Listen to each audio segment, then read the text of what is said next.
بسم اللہ الرحمن الرحیم۔ السلام علیکم۔ کویت اردو نیوز کے ساتھ میں ہوں محمد عمر۔ آج کی اس ویڈیو میں کویت سے کچھ تازہ ترین نیوز اپڈیٹ شامل کرتے ہیں۔ خبر ہے کہ سوشل میڈیا پر عطیات مانگنے والوں کو سخت وارننگ جاری کر دی گئی ہے۔ سوشل میڈیا و دیگر ذرائع کی مدد سے عطیات و چندہ جمع کرنے والوں پر احکام کی کڑی نظر ہے۔ سخت قانونی کارروائی کی وارننگ جاری کر دی گئی ہے۔ روزنامہ الجریدہ کی رپورٹ کے مطابق وزارت سماجی امور میں چیریٹی سوسائٹی کے محکمے نے رمضان کے دوران عطیات جمع کرنے کے لیے کنٹرولز اور تقاضے مکمل کر لیے ہیں، جبکہ دستاویزات کو منظوری کے لیے محکمے کے انڈر سیکرٹری کو پیش کر دیا گیا ہے۔ روزنامہ نے معتبر چیریٹی سوسائٹیز ڈپارٹمنٹ کا حوالہ دیتے ہوئے کہا ہے کہ عطیات کی درخواست کرنے اور مختلف سوشل میڈیا پلیٹ فارمز کے ذریعے فنڈ جمع کرنے کے رجحان کو حل کرنے کے لیے ایک سخت منصوبہ تیار کیا گیا ہے، یا جسے پچھلے 2 سالوں میں کووڈ-19 وبائی مرض کے پھیلنے کے بعد سے الیکٹرانک بکنگ کے نام سے جانا جاتا ہے۔ معتبر ذرائع کے مطابق وزارت سماجی امور کے متعلقہ محکمے کو شہریوں اور رہائشیوں کی جانب سے افراد اور سوشل میڈیا اکاؤنٹس کے حوالے سے متعدد شکایات اور استفسارات موصول ہوئی ہیں، جن میں ریاست کے علم اور متعلقہ احکام سے منظوری حاصل کیے جانے کے بغیر رقم مانگنے اور سرگرمی میں مدد کے لیے دوسروں کو مدعو کیا جا رہا ہے۔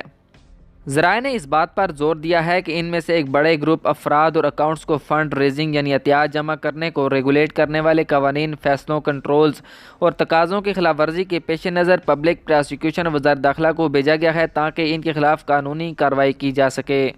اگلی خبر شامل کرتے ہیں کہ انڈین ایمبیسڈر سبی جارج کا کہنا ہے کہ پاسپورٹ اور ویزا آؤٹ سورسنگ مراکز بڑی ہندوستانی کمیونٹی کے لیے ہموار قونصل خدمات پیش کر رہے ہیں۔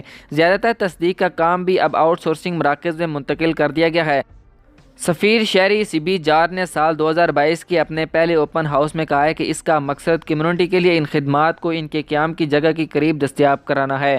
انہوں نے کہا ہے کہ مراکز ہر روز 8 بجے کھلے رہتے ہیں باشمول ویکینڈ پر، جو کمیونٹی کے لیے اپنے دفاتر سے چھٹی لیے بغیر اور خدمات لیے سفارت خانے کے جانے کے لیے ٹیکسوں کی خدمات حاصل کیے بغیر ان خدمات کا فائدہ اٹھانا آسان بناتے ہیں۔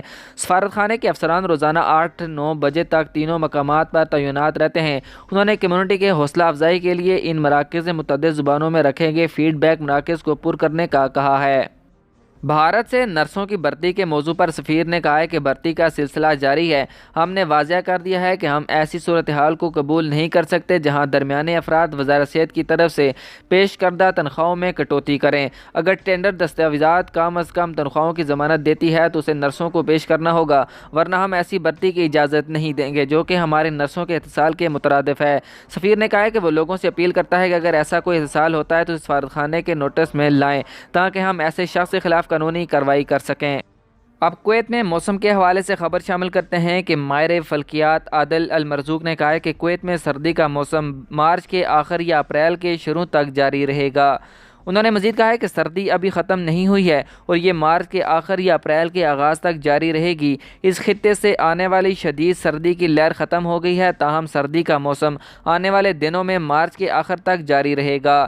کل 24 جنوری سے موسم الزراق شروع ہوا ہے جو 8 روز تک جاری رہے گا اور 10 فروری سے دوبارہ 9 روز تک شدید سردی شروع ہو جائے گی۔